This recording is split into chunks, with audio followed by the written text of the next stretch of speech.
Imagine waking up one morning and discovering that the biggest football club in your country had been cheating for years.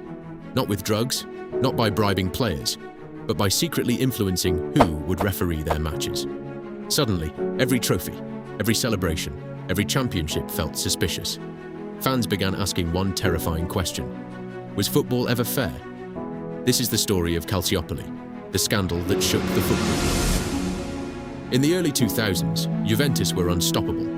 They were winning titles, dominating Serie A, and filled with some of the greatest players on earth: Buffon, Del Piero, Nedved, Trezeguet. Italian football was considered the best league in the world. Every weekend felt like a Champions League final. But behind the packed stadiums and roaring crowds, something was quietly happening.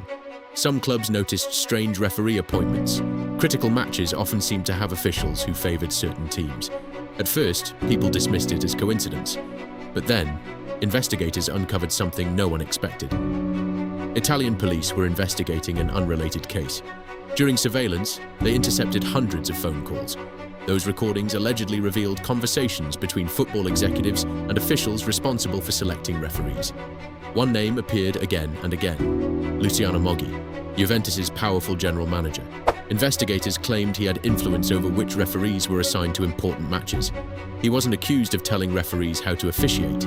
The allegation was that he influenced who got the whistle. And for millions of fans, that alone was enough to destroy trust. Because if someone can choose the referee, how fair is the game before it even begins?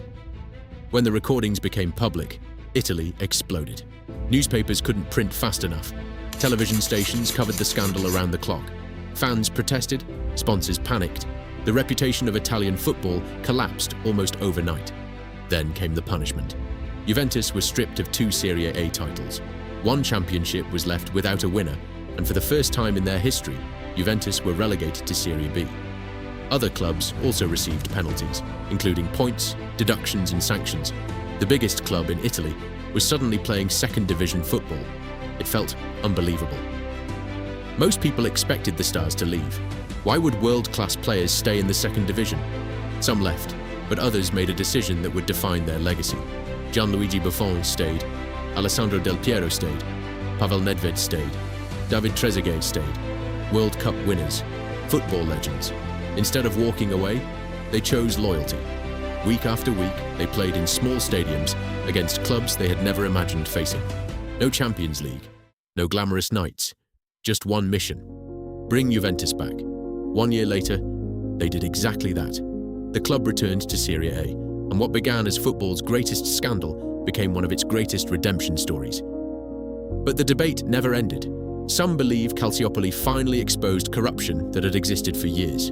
Others argue Juventus became the face of a much larger system involving multiple clubs and officials. Even today, people still disagree about who was truly responsible. But everyone agrees on one thing: Calciopoli changed football forever.